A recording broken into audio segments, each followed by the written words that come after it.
Hi everyone, and welcome back to another episode of Candle ASMR. Today I'm going to be reading another chapter from Harry Potter and the Sorcerer's Stone. Again, thank you so much for listening, and if you have any other books you'd like me to read or any other videos you'd like me to do, please let me know. Just a heads up, I am actually moving next week, so I have just been kind of preparing for that, and I have to go in person to work this week, so I just haven't had much time to film, but hopefully I can get out another chapter this week and then have a Minecraft video for you all next week. So without further ado, this is chapter 6 from Harry Potter and the Sorcerer's Stone, Diagon Alley. Harry woke early the next morning. Although he could tell it was daylight, he kept his eyes shut tight. It was a dream, he told himself firmly. I dreamed a giant called Hagrid came to tell me I was going to a school for wizards. When I opened my eyes, I'll be at home in my cupboard. There was suddenly a loud tapping noise. And there's Aunt Petunia knocking on the door, Harry thought, his heart sinking, but he still didn't open his eyes. It had been such a good dream. Tap, tap, tap. All right, Harry mumbled. I'm getting up. He sat up and Hagrid's heavy coat fell over him. The hut was full of sunlight. The storm was over. Hagrid himself was asleep on the collapsed sofa, and there was an owl rapping its claw on the window, a newspaper held in its beak. Harry scrambled to his feet. So happy he felt as though a large balloon was swelling inside him. He went straight to the window and jerked it open. The owl swooped in and dropped the newspaper on top of Hagrid, who didn't wake up. The owl then fluttered onto the floor and began to attack Hagrid's coat. Don't do that. Harry tried to wave the owl out of the way, but it snapped its beak fiercely at him and carried on savaging the coat. Hagrid, said Harry loudly, there's an owl. Pay him. Hagrid grunted into the sofa. What? He wants paying for delivering the paper. Look in the pockets.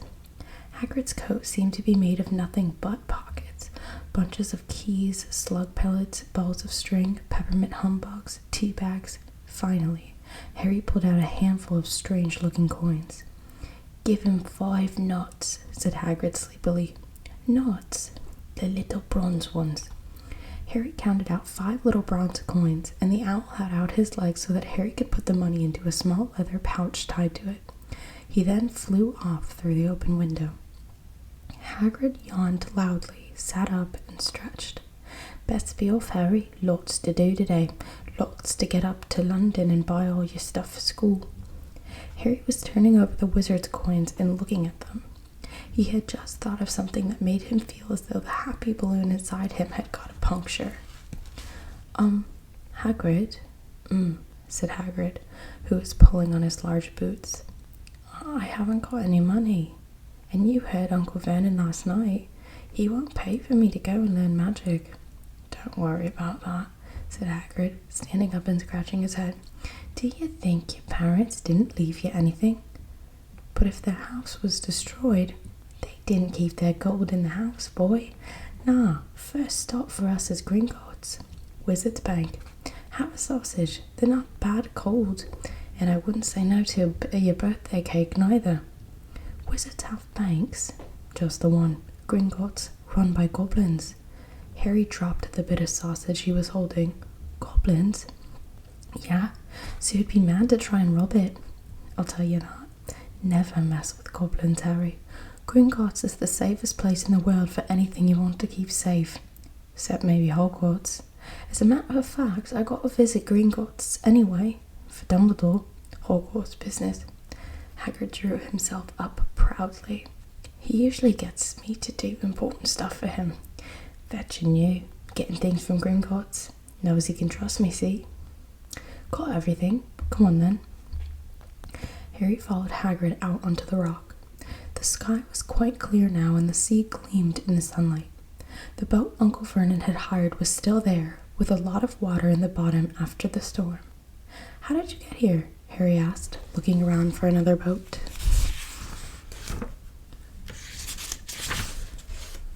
flu, said Hagrid.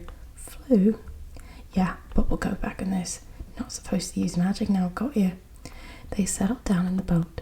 Harry still staring at Hagrid, trying to imagine him flying. She seems ashamed to row, though, said Hagrid, giving Harry another one of his sideways looks. If I was to speed things up a bit, would you mind not mentioning it at Hogwarts? Of course not, said Harry, eager to see more magic. Hagrid pulled out the pink umbrella again, tapped it twice on the side of the boat, and they sped off toward the land. Why would you be mad to try and rob Gringotts? Harry asked. Spells. Enchantments, said Hagrid, unfolding his newspaper as he spoke. They say there's dragons guarding the high security vaults, and then you gotta find your way. Gringotts is hundreds of miles under London, see? Deep under the underground. You'd die of hunger trying to get out, even if you did manage to get your hands on something. Harry sat and thought about this while Hagrid read his newspaper, the Daily Prophet. Harry had learned from Uncle Vernon that people liked to be left alone while they did this, but it was very difficult. He'd never had so many questions in his life. Ministry of Magic messing things up as usual, Hagrid muttered, turning the page. There's a Ministry of Magic? Harry asked, before he could stop himself. Of course, said Hagrid. They wanted Dumbledore for minister, of course. But he'd never leave Hogwarts, so old Cornelius Fudge got the job. Bungler, if there ever was one. So he pelts Dumbledore with owls every morning, asking for advice. But what does a Ministry of Magic do? Well, the main job is to keep it from the muggles that there's still witches and wizards up and down the country. Why? Blimey, Harry. Everyone be wanting magic solutions to their problems. Nah, we're best left alone. At this moment, the boat bumped gently into the harbour wall. Hagrid folded up his newspaper and they clambered up the stone steps onto the street. Passersby stared a lot at Hagrid as they walked through the little town to the station. Harry couldn't blame them. Not only was Hagrid twice as tall as everyone else, but he kept pointing at perfectly ordinary things like parking meters and saying loudly, See that, Harry? These things these muggles dream up, eh? Hagrid, said Harry, panting a bit as he ran to keep up. Did you say there were dragons at Gringotts? Well, so they say, said Hagrid. Crikey, I'd like to see a dragon. You'd like one? Wanted one ever since I was a kid. Here we go. They had reached the station. There was a train to London in 5 minutes' time. Hagrid, who didn't understand muggle money, as he called it, gave the bills to Harry so they could buy their tickets. People stared more than ever on the train. Hagrid took up 2 seats and sat knitting what looked like a canary yellow circus tent. Still got your letter, Harry? He asked as he counted stitches. Harry took the parchment envelope out of his pocket. Good, said Hagrid. There's a list there of everything you need. Harry unfolded a second piece of paper he hadn't noticed the night before and read, Hogwarts School of Witchcraft and Wizardry. Uniform. First years will require 3 sets of plain work robes, black, 1 plain pointed hat, black, for day wear, 1 pair of protective gloves, dragonhide or similar, 1 winter cloak, black, silver fastenings. Please note that all pupils' clothes should carry name tags. Course books. All students should have a copy of each of the following. The Standard Book of Spells, Grade 1 by Miranda Goshawk, A History of Magic by Bathilda Bagshot, Magical Theory by Adalbert Waffling, A Beginner's Guide to Transfiguration by Emmerich Switch, 1000 Magical Herbs and Fungi by Philida Spore, Magical Drafts and Potions by Arsenius Jigger, Fantastic Beasts and Where to Find Them by Newt Scamander, The Dark Forces, A Guide to Self-Protection by Quentin Trimble. Other equipment. 1 wand, 1 cauldron, pewter, standard size too. 1 set glass or crystal vials, 1 telescope, 1 set brass scales. Students may also bring an owl or a cat or a toad. Parents are reminded that first years are not allowed their own broomsticks. Can we buy all this in London? Harry wondered aloud. If you know where to go, said Hagrid. Harry had never been to London before. Although Hagrid seemed to know where he was going, he was obviously not used to getting there in the ordinary way. He got stuck in the ticket barrier on the Underground and complained loudly that the seats were too small and the trains were too slow. I don't know how the Muggles manage without magic, he said as they climbed a broken-down escalator that led up to a bustling road lined with shops. Hagrid was so huge that he parted the crowd easily. All Harry had to do was keep close behind him. They passed bookshops and music stores, hamburger restaurants and cinemas, but nowhere that looked as if they could sell you a magic wand. It was just an ordinary street full of ordinary people. Could there really be piles of wizard gold buried miles beneath them? Were there really shops that sold spellbooks and broomsticks? Might this not all be some huge joke that the Dursleys had cooked up? If Harry hadn't known that the Dursleys had no sense of humor, he might have thought so. Yet, somehow, even though everything Hagrid had told him so far was unbelievable, Harry couldn't help trusting him. This is it, said Hagrid, coming to a halt. The Leaky Cauldron. It's a famous place. It was a tiny, grubby-looking pub. If Hagrid hadn't pointed it out, Harry wouldn't have noticed it was there. The people hurrying by didn't glance at it. Their eyes slid from the bookshop on the side to the record shop on the other, as if they couldn't see the Leaky Cauldron at all. In fact, Harry had the most peculiar feeling that only he and Hagrid could see it. Before he could mention this, Hagrid had steered him inside. For a famous place, it was very dark and shabby. A few old women were sitting in a corner, drinking tiny glasses of sherry. One of them was smoking a long pipe. A little man in a top hat was talking to the old bartender, who was quite bald and looked like a toothless walnut. The low buzz of chatter stopped when they walked in. Everyone seemed to know Hagrid. They waved and smiled at him, and the bartender reached for a glass, saying, "The usual, Hagrid." "Can't, Tom. I'm on Hogwarts business," said Hagrid, clapping his great hand on Harry's shoulder and making Harry's knees buckle. "Good Lord," said the bartender, peering at Harry. Can this be?" The Leaky Cauldron had gone completely still and silent. "Bless my soul," whispered the old bartender. "Harry Potter. What an honor." He hurried out from behind the bar, rushed towards Harry, and seized his hand, tears in his eyes. "Welcome back, Mr. Potter. Welcome back." Harry didn't know what to say. Everyone was looking at him. The old woman with the pipe was puffing on it without realizing it had gone out. Hagrid was beaming. Then there was a great scraping of chairs, and in the next moment, Harry found himself shaking hands with everyone in the Leaky Cauldron. "Doris Crockford, Mr. Potter. Can't believe I'm meeting you at last." "So proud, Mr. Potter. I'm just so proud." Sorry guys for the little interruption. I was waiting for the noise upstairs to go away. I will now continue reading chapter 6. "Always wanted to shake your hand. I'm all of a flutter. Delighted, Mr. Potter. Just can't tell you. Diggle's the name. Daedalus Diggle."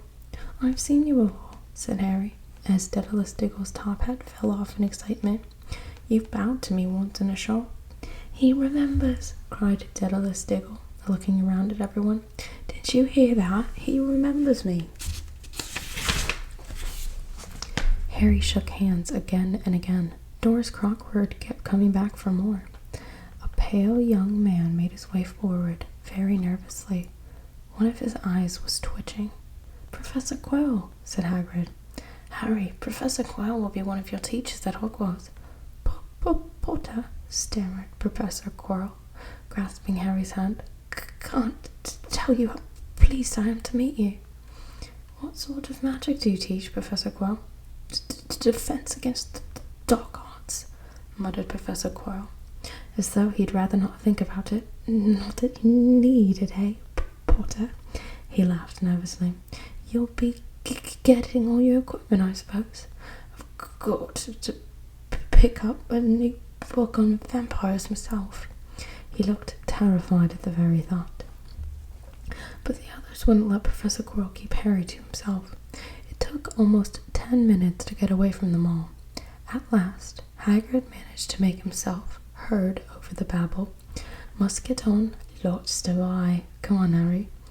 Doris Crockford shook Harry's hand one last time, and Hagrid led them through the bar and out into a small, walled courtyard, where there was nothing but a trash can and a few weeds. Hagrid grinned at Harry. Told you, didn't I? Told you you'd be famous. Even Professor Quirrell was trembling to meet you. Mind you, he's usually trembling.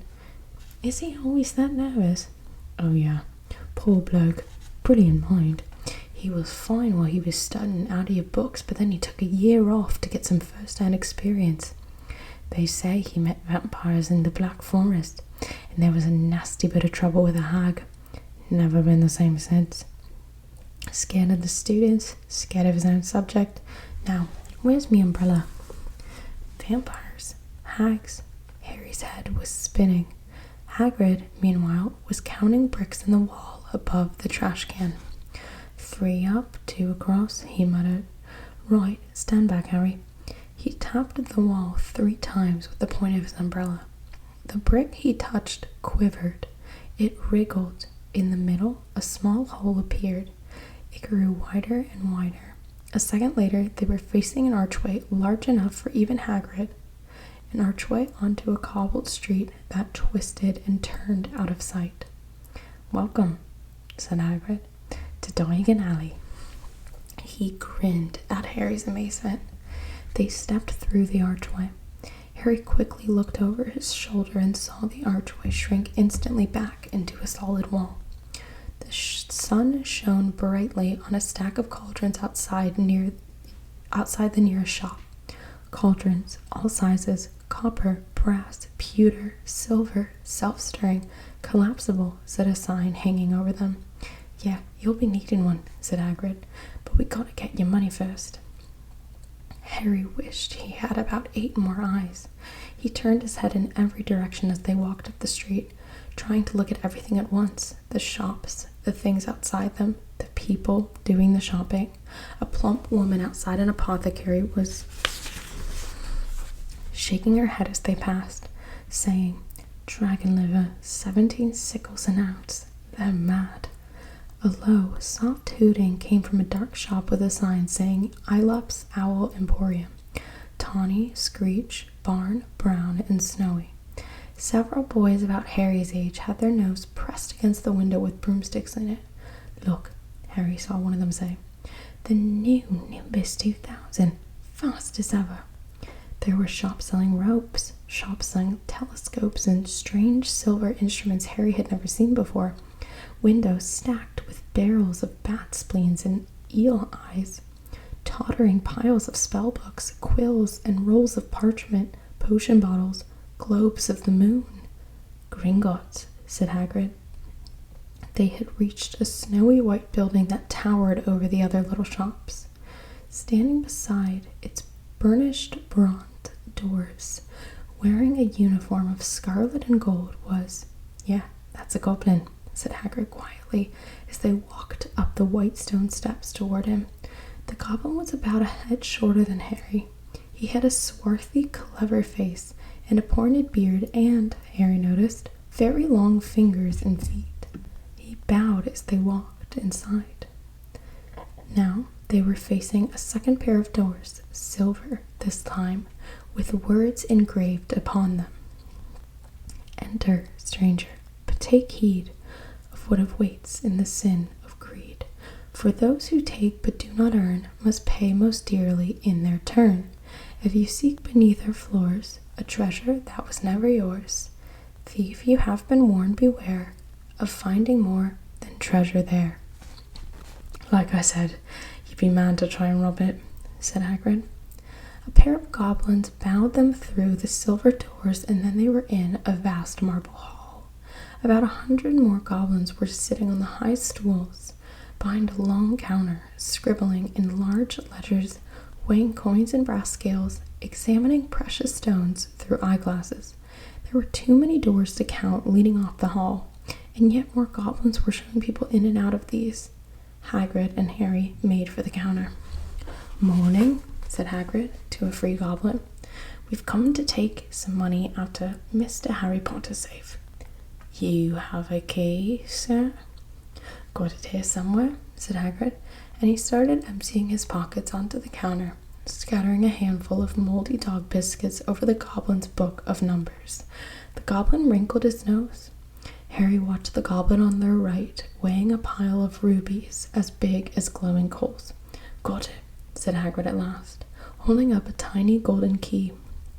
The goblin looked at it closely. "That seems to be in order. And I've got a letter here from Professor Dumbledore," said Hagrid importantly, throwing out his chest. "It's about you-know-what in Vault 713. The goblin read the letter carefully. "Very well," he said, handing it back to Hagrid. "I will have someone take you down to both vaults. Griphook." Griphook was yet another goblin. Once Hagrid had crammed all the dog biscuits back inside his pockets, he and Harry followed Griphook towards one of the doors leading off the hall. "What's the you-know-what in Vault 713? Harry asked. "Can't tell you that," said Hagrid mysteriously. "Very secret. Hogwarts business. Dumbledore's trusted me. More than my job's worth to tell you that." Griphook held the door open for them. Harry, who had expected more marble, was surprised. They were in a narrow stone passageway lit with flaming torches. It sloped steeply down, and there were little railway tracks on the floor. Griphook whistled, and a small cart came hurling up the tracks toward them. They climbed in, Hagrid with some difficulty, and were off. At first they just hurled through a maze of twisting passages. Harry tried to remember left, right, right, left, middle fork, right, left, but it was impossible. The rattling cart seemed to know its own way, because Griphook wasn't steering. Harry's eyes stung as the cold air rushed past them, but he kept them wide open. Once he thought he saw a burst of fire at the end of a passageway and twist around to see if it was a dragon. But too late, they plunged even deeper, passing an underground lake where huge stalactites and stalagmites grew from the ceiling and floor. "I never know," Harry called to Hagrid over the noise of the cart. "What's the difference between a stalagmite and a stalactite?" "Stalagmite's got an M in it," said Hagrid. "And don't ask me questions just now. I'm going to be sick." He did look very green, and when the cart stopped at last beside a small door in the passage wall, Hagrid got out and had to lean against the wall to stop his knees from trembling. Griphook unlocked the door. A lot of green smoke came billowing out, and as it cleared, Harry gasped. Inside were mounds of gold coins, columns of silver, heaps of little bronze nuts. "All yours," smiled Hagrid. "All Harry's. It was incredible.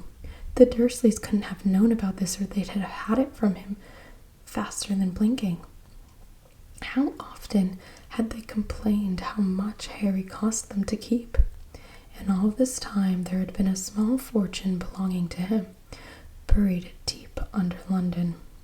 "The gold ones are galleons," Hagrid explained. 17 silver sickles to a galleon and 29 nuts to a sickle. It's easy enough. Right, that should be enough for a couple of terms. We'll keep the rest safe for you." He turned to Griphook. "Vault 713 now, please, and can we go more slowly?" "One speed only," said Griphook. They were now going even deeper and gathering speed. The air became colder and colder as they hurled round tight corners. They went rattling over an underground ravine, and Harry leaned over the side to try to see what was down at the dark bottom, but Hagrid groaned and pulled him back by the scruff of his neck. Vault 713 had no keyhole. "Stand back," said Griphook importantly. He stroked the door gently with one of his long fingers and it simply melted away. "If anyone but a goblin tried that, they'd be sucked through the door and trapped in there," said Griphook. "How often do you check to see if anyone's inside?" Harry asked. "About once every 10 years, said Griphook with a rather nasty grin.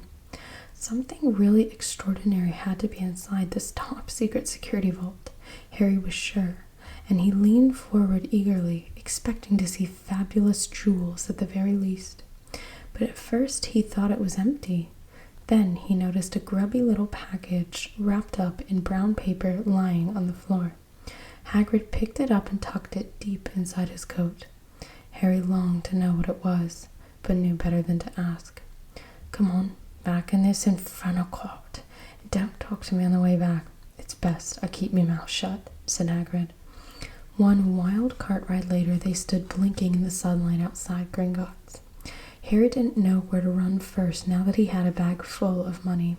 He didn't have to know how many galleons there were to a pound to know that he was holding more money than he ever had in his whole life. More money than even Dudley ever had. "Might as well get your uniform," said Hagrid, nodding towards Madame Malkin's robes for all occasions. "Listen, Harry, would you mind if I slipped off for a bit of a pick-me-up in the leaky cauldron? I hate them Gringotts carts." He did still look a bit sick, so Harry entered Madame Malkin's shop alone, feeling nervous. Madame Malkin was a squat, smiling witch dressed all in mauve. "Hogwarts, dear," she said as Harry started to speak. "Got the lot here. Another young man being fitted up just now, in fact." In the back of the shop, a boy with pale, pointed face was standing on a footstool, while a second witch pinned up his long, black robes. Madame Malkin stood Harry on a stool next to him, slipped a long robe over his head, and began to pin it to the right length. "Hello," said the boy. "Hogwarts too?" "Yes," said Harry. "My father's next door buying my books and my mother's up the street looking at wands," said the boy. He had a bored, drawling voice. "Then I'm going to drag them off to look at racing brooms. I don't see why first years can't have their own. I think I'll bully father into getting me one and I'll smuggle it in somehow." Harry was strongly reminded of Dudley. "Have you got your own broom?" the boy went on. "No," said Harry. "Play Quidditch at all?" "No," said Harry, wondering what on earth Quidditch could be. "I do. Father says it's a crime if I'm not picked to play for my house. And I must say, I agree. Know what house you'll be in yet?" "No," said Harry, feeling more stupid by the minute. "Well, no one really knows until they get there, do they? But I know I'll be in Slytherin. All our family had been. Imagine being in Hufflepuff. I think I'd leave, wouldn't you?" Said Harry, wishing he had something a bit more interesting. "I say, look at that man," said the boy suddenly, nodding towards the front window. Hagrid was standing there, grinning at Harry and pointing to 2 large ice creams to show he couldn't come in. "That's Hagrid," said Harry, pleased to know something the boy didn't. "He works at Hogwarts." "Oh," said the boy. "I've heard of him. He's sort of a servant, isn't he?" "He's the gamekeeper," said Harry. He was liking the boy less and less every second. "Yes, exactly. I heard he's sort of savage. Lives in a hut on school grounds, and every now and then he gets drunk, tries to do magic, and ends up setting fire to his bed." "I think he's brilliant," said Harry coldly. "Do you?" said the boy, with a slight sneer. "Why is he with you? Where are your parents?" "They're dead," said Harry shortly. He didn't feel much like going into the matter with the boy. "Oh, sorry," said the other, not sounding sorry at all. But they were our kind, weren't they? They were witch and wizard, if that's what you mean. I really don't think they should let the other sort in, do you? They're just not the same. Never been brought up to know our ways. Some of them have never even heard of Hogwarts until they get the letter. Imagine. I think they should keep it in the old wizarding families. What's your surname, anyway? But before Harry could enter, Madame Malkin said, "That's you done, my dear." And Harry, not sorry for an excuse to stop talking to the boy, hopped down from the footstool. "Well, I'll see you at Hogwarts, I suppose," said the drawling boy. Harry was rather quiet as he ate ice cream Hagrid had bought him. Chocolate and raspberry with chopped nuts. "What's up?" said Hagrid. "Nothing," Harry lied. They stopped to buy parchment and quills.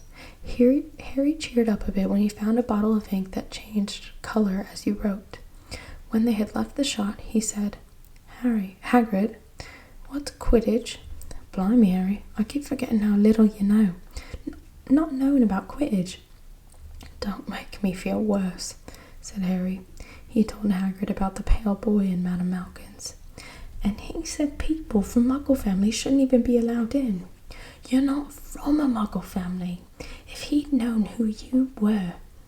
"He's grown up knowing your name if his parents are wizarding folk. You saw what everyone in the Leaky Cauldron was like when they saw you. Anyway, what does he know about it? Some of the best I ever saw were the only ones with magic in them in a long line of Muggles. Look at your mum. Look what she had for a sister." "So what is Quidditch?" "It's our sport, wizard sport. It's like soccer in the Muggle world. Everyone follows Quidditch.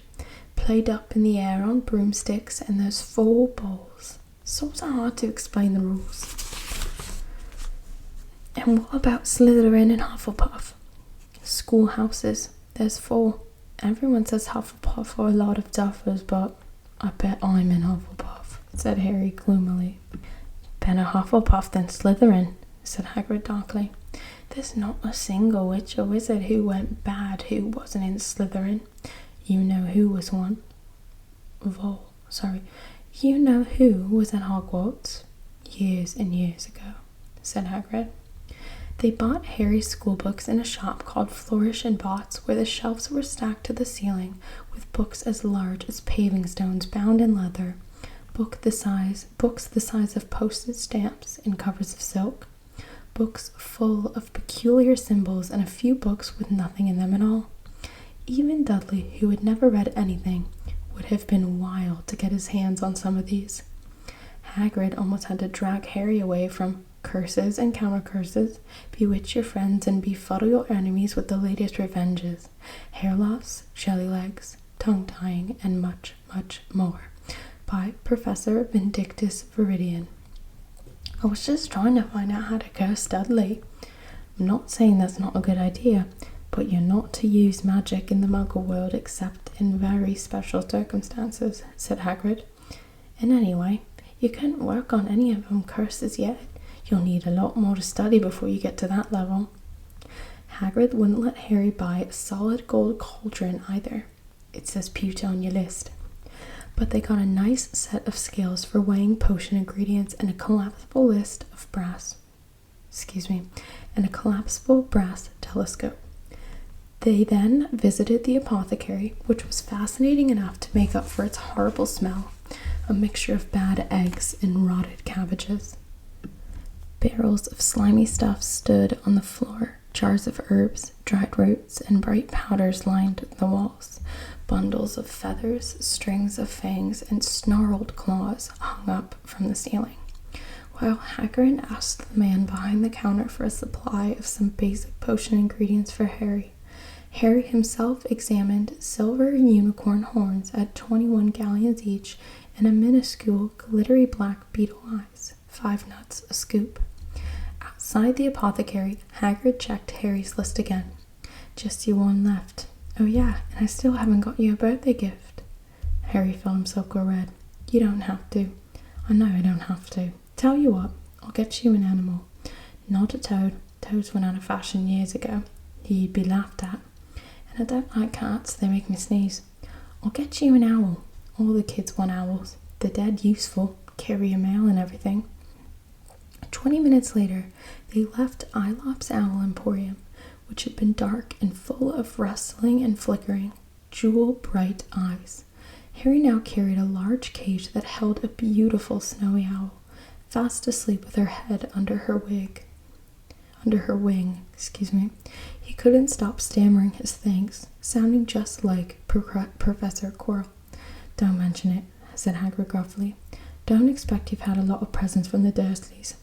Just Ollivanders left now. Only place for wands, Ollivanders. And you gotta have the best wand. A magic wand. This was what Harry had been looking forward to. The last shop was narrow and shabby. Peeling gold letters over the door read Ollivanders, maker of fine wands since 382 BC. A single wand lay on a faded purple cushion in the dusty window. A tinkling bell rang somewhere in the depths of the shop as they stepped inside. It was a tiny place, empty except for a single spindly chair that Hagrid sat on to wait. Harry felt strangely as though he had entered a very strict library. He swallowed a lot of new questions that had just occurred to him and looked instead at the thousands of narrow boxes piled neatly right up to the ceiling. For some reason, the back of his neck prickled. The very dust and silence in here seemed to tingle with some secret magic. Good afternoon, said a soft voice. Harry jumped. Hagrid must have jumped too, because there was a loud crunching noise and he got quickly off the spindly chair. An old man standing there before them, his wide, pale eyes shining like moons through the gloom of the shop. Hello, said Harry awkwardly. Ah, yes, said the man. Yes, yes. I thought I'd be seeing you soon. Harry Potter. It wasn't a question. You have your mother's eyes. It seems only yesterday she was in here herself, buying her first wand. 10¼ inches long, swishy, made of willow. Nice wand for charm work. Mr. Ollivander moved closer to Harry. Harry wished he would blink. Those silvery eyes were a bit creepy. Your father, on the other hand, favoured a mahogany wand, 11 inches, pliable, a little more power and excellent for transfiguration. Well, I say your father favoured it. It's really the wand who chooses the wizard, of course. Mr. Ollivander had come so close that he and Harry were almost nose to nose. Harry could see himself reflected in those misty eyes, and that's where Mr. Ollivander touched the lightning scar on Harry's forehead with a long, white finger. I'm sorry to say I sold the one that did it, he said softly. 13½ inches. You. Powerful wand. Very powerful. And in the wrong hands, well, if I'd known what that wand was going out in the world to do. He shook his hand and then, to Harry's relief, spotted Hagrid. Rubeus Hagrid, how nice to see you again. Oak, 16 inches. Rather bendy, wasn't it? It was, sir, yes, said Hagrid. Good one, that one, but I suppose they snapped it in half when you got expelled. Mr. Ollivander said, suddenly stern. Oh, yes, they did, yes, said Hagrid, shuffling to his feet. I've still got the pieces, though, he added brightly. But you don't use them, said Mr. Ollivander sharply. Oh, no, sir, said Hagrid quickly. Harry noticed he gripped the pink umbrella very tightly as he spoke. Said Mr. Ollivander, giving Hagrid a piercing look. Well, now, Mr. Potter, let me see. He pulled a long tape measure with silver markings out of his pocket. Which is your wand arm? Well, I'm right-handed. Hold out your arm. That's it. He measured Harry from shoulder to finger, then wrist to elbow, shoulder to floor, knee to armpit and round his head. As he measured, he said, "Every Ollivander wand has a core of a powerful magical substance, Mr. Potter. We use unicorn hairs, phoenix tail feathers, and the heartstrings of dragons. No two Ollivander wands are the same, just as no two unicorns, dragons, or phoenixes are quite the same. And of course, you will never get such good results with another wizard's wand." Harry suddenly realized that the tape measure, which was measuring between his nostrils, was doing this on his own. Mr. Ollivander was flitting around the shelves, taking down boxes. "That will do," he said, and the tape measure crumbled into a heap on the floor. "Right then, Mr. Potter, try this one. Beechwood and dragon heartstring, 9 inches, nice and flexible. Just take it and give it a wave." Harry took the wand and, feeling foolish, waved it around a bit, but Mr. Ollivander snatched it out of his hands almost at once. "Maple and phoenix feather, 7 inches, quite whippy. Try." Harry tried, but he hardly raised his wand when it too was snatched back by Mr. Ollivander. No.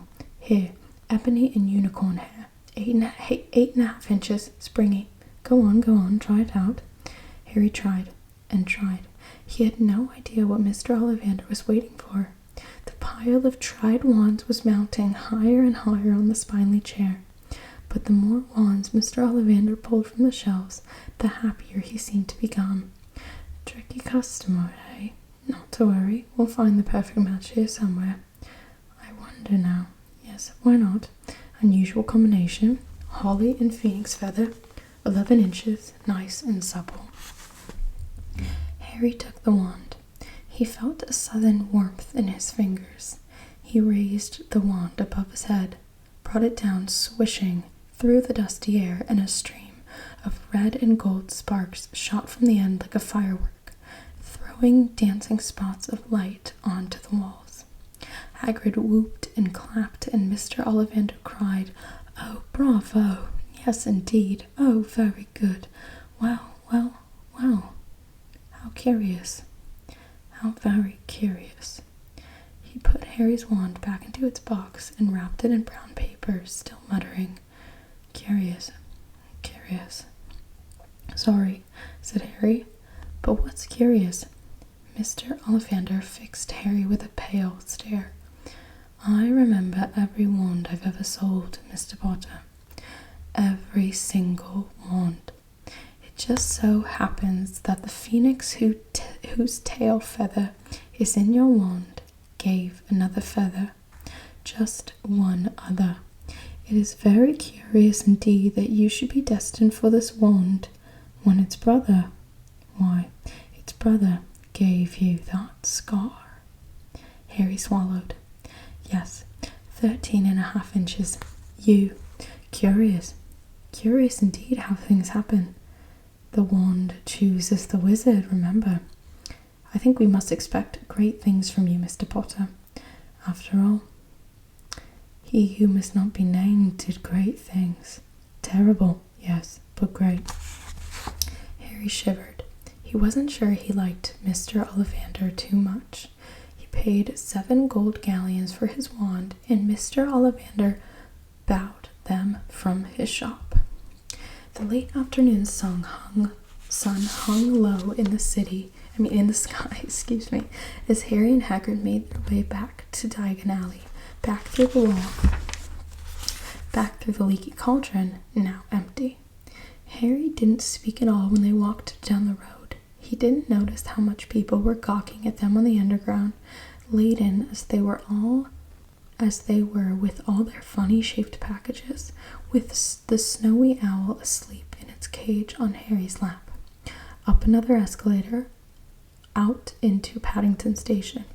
Harry only realized where they were when Hagrid tapped him on the shoulder. "Got time for a bite to eat before your train leaves," he said. He bought Harry a hamburger, and then they sat down on plastic seats to eat them. Harry kept looking around. Everything looked so strange, somehow. "You all right, Harry?